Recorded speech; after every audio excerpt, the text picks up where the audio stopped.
natrium sulfatın suda məhlulun dissosiasiyası.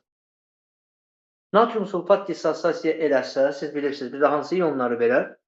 Natrium sulfatı bizi iyonlara ayırsa, buradan yazıram.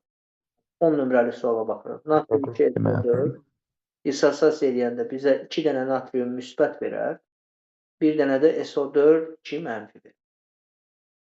İndi bu bizə nə deyir uşaqlar? Deyir ki, deməli, burada 2 dənə iyon əmələ gəlir. Baxın, əmələ gələnlər bilirsiniz də, yuxarıda qrafikdə artanlar. Birini B verib, birini 4 verib. Sizcə daha çox olan natrium aydı var, yoxsa SO4-ə aid olan? Daha çox olan natriumun molu çoxdur, axı 2 dəfə çox. Deməli, bizə 4 verib, birini B verib. Onda bu 4 verən daha aşağıdadır. Deməli, 4 SO4. İndi siz mənə deyin görək, SO4 4 olanda zaman natrium neçə olacaq? SO4 8 olacaq. 8.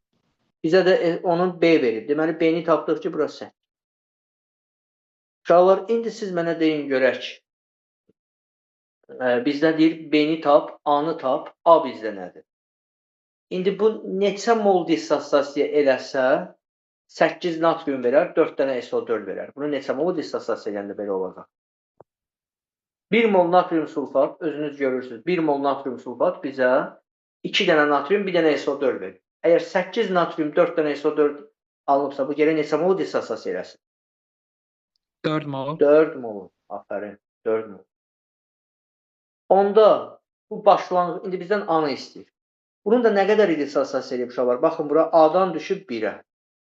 A minus 1 elə bil ki 4 olub. Onda A neçədir? A 5. Deməli, bu bura 5 imiş ki, bu 5-dən 1-ə gələndə 4 molu dissosiasiya eləyib. A-nı tapdıq 5, B-ni tapdıq 8.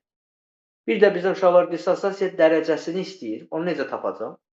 Alfa bərabərdir. Dissosiasiya etmiş bölü ümumi vur 100. Alfa deməli, başlanğıcda bu 5 idi. Siz özünüz də gördünüz. Nə qədər dissosiasiya elədi? 4-dür. 5 molundan 4 molu dissosiasiya elədi.